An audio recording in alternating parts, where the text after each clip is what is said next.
going on, my Cover My Meds family? I'm here in my home kitchen on Quarantine and Chill.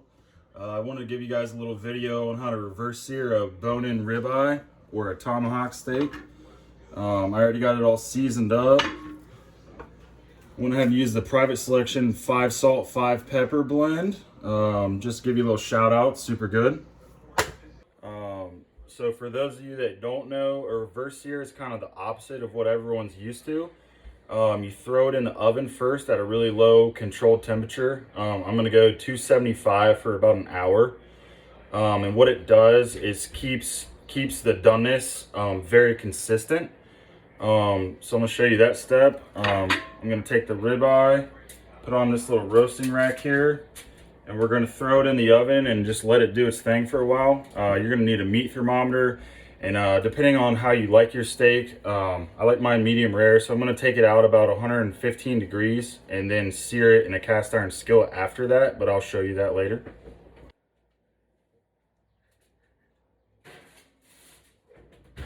Alright, so with our bone-in ribeye, we're going to do some roasted potatoes. I'm just going to throw a little bit of olive oil on that. Boom. And just some regular old kosher salt. And I kind of timed it out. The steak's been in the oven about 25 minutes. So I'm going to throw these in, get them par cooked, and then, you know, check where my steak's at once I get there, and then I can always base my time from there. We're also going with asparagus, so I have to time that out as well. So we'll keep you updated. So we're an hour in now. I just pulled the steak out. It's about 115 degrees. I want to take a piece of foil and wrap it while the potatoes finish cooking. I'm just going to let this sit here and keep up the temp. Alright, so I just took the potatoes out. I'm going to take like a typical pot pan, whatever you got.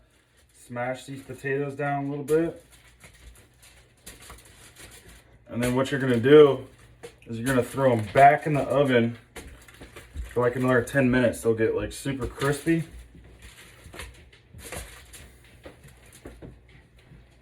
Alright, so we're about 5 minutes in, extra for those potatoes cooking.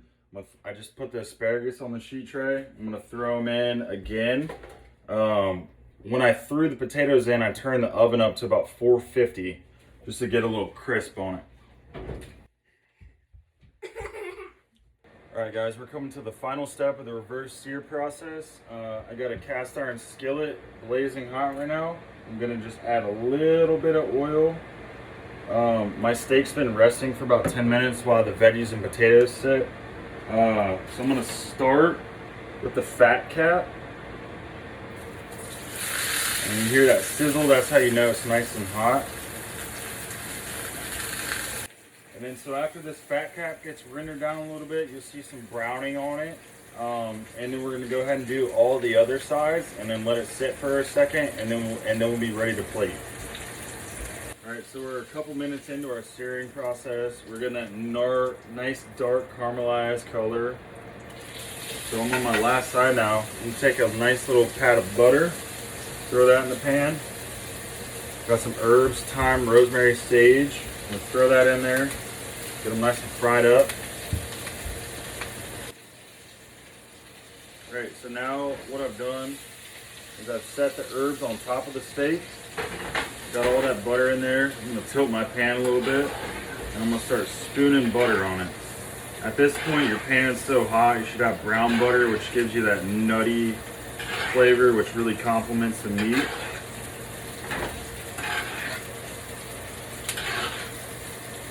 Alright, so the steak just came off. It's got all the herbs, it's got butter melting on it. I'm going to cover it again and let it rest.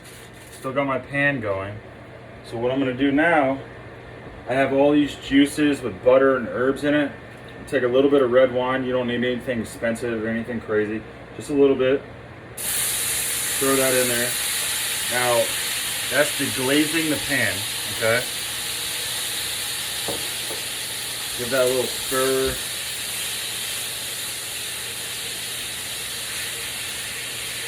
Okay. All you have to do after that, butter. Shut it off and let it sit. Stir in the butter, and that's it. you got a sauce. And again, you don't have to do a sauce like this. You know, you can be a meat and potatoes guy, and that's totally fine. But if you want to elevate it a little bit and do like a little red wine butter sauce, this is all you got to do. All right, so we're at the end of the road here. I've already got the asparagus and the potatoes plated up. There's the nice tomahawk. So we're going to take it off the bone now. Go all the way down. You're left with that little dinosaur rib bone right there. And then you got a little fat cap up here. Not everybody likes that. So we're going to start slicing this.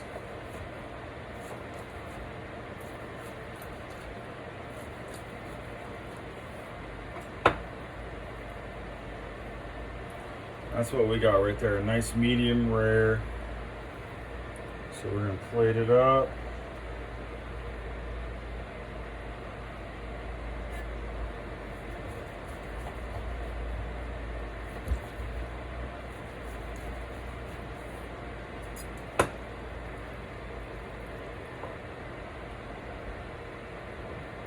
There you go.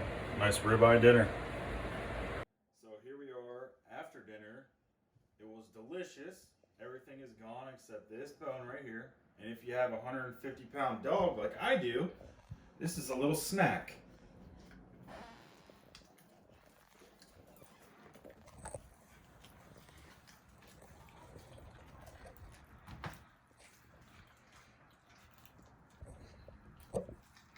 Get it.